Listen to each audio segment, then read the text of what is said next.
प्यारे बच्चों, कहानियों की जादुई दुनिया में आपका स्वागत है। और मैं आपकी दोस्त आकांक्षा मधुर आपके लिए लेकर आई हूँ खूब सारी प्यारी प्यारी कहानियाँ। आज आप जो कहानी सुनेंगे उस कहानी का नाम है बिल्ले का न्याय। ये कहानी पंचतंत्र से ली गई है। यह कहानी है एक बिल्ले, तीतर और खरगोश की। कहानी कुछ ऐसे है कि एक पीपल के पेड़ के नीचे एक तीतर रहता था। वो पीपल के पेड़ के ठीक नीचे एक बिल में अपना घोंसला बना के रहता था। एक बार खाने की तलाश में तीतर दूर उड़ता चला गया। जाते जाते उसे धान के खेत दिखाई दिए। धान के खेत में फसल पक चुकी थी और इस कारण से चावल खाने लायक हो गए थे। फिर क्या, चावल तो तीतर का प्रिय भोजन था। वो वहीं रुक गया और छक कर चावल खाने लगा। लेकिन एक दिन खाने से थोड़े ही काम चलता। तीतर वहीं रुका ही रह गया और वहां उसने कई सारे दोस्त बना लिए। वो खूब चावल खाता और खूब मजे में रहता था। लेकिन इधर क्या हुआ, इधर जो उसके पड़ोसी उसके दोस्त थे वो उसे मिस करते थे। फिर एक दिन एक खरगोश आया। वो कहीं दूर से आया था।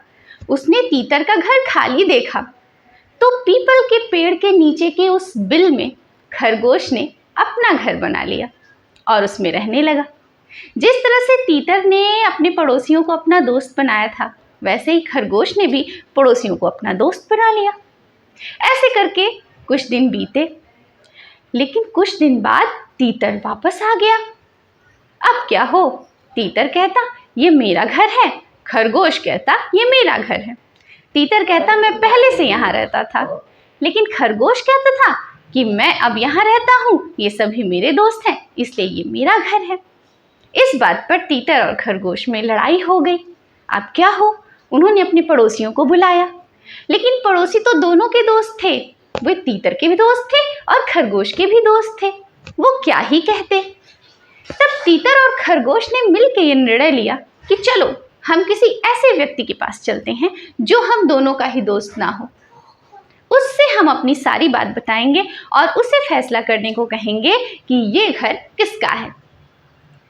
ये बात पूरे जंगल में फैल गई थी।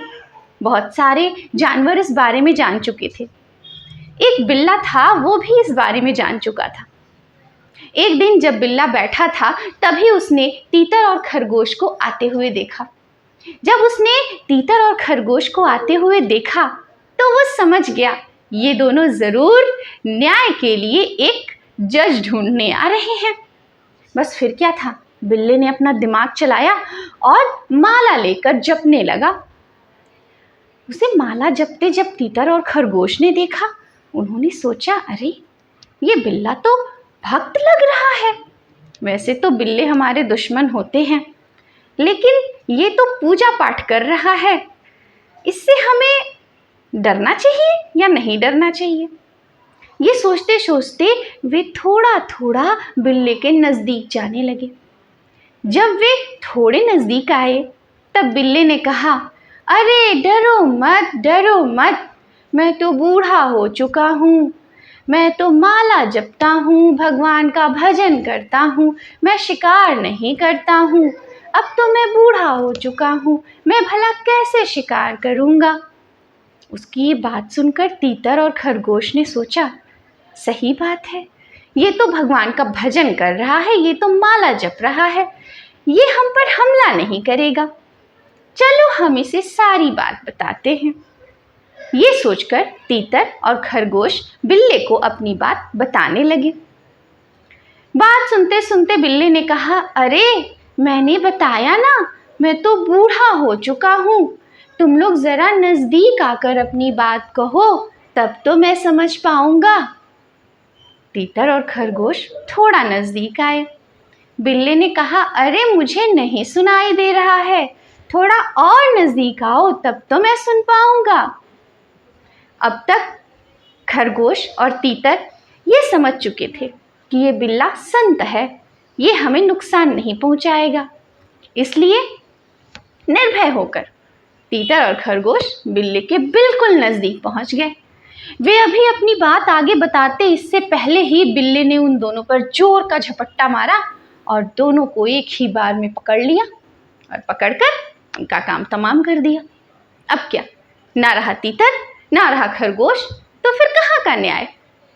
न्याय तो यह था कि उनकी मूर्खता का फायदा उठाया था बिल्ले ने। जब उन्हें पता था कि बिल्ला एक हमलावर जानवर है, तो उन्हें क्या आवश्यकता थी उससे न्याय कराने जाने की, है कि नहीं? चाहे जो भी परिस्थिति हो, हमें दिमाग से काम ज़रूर लेना चाहिए, क्योंकि जो हमारा सचमुच दुश्मन है वह अगर संत बनकर हमें बेवकूफ़ बनाए तो हमें उसमें बेवकूफ़ नहीं बनना चाहिए। तो दोस्तों, कैसी लगी ये कहानी? फिर मिलेंगे अगली कहानी में, तब तक के लिए बाय।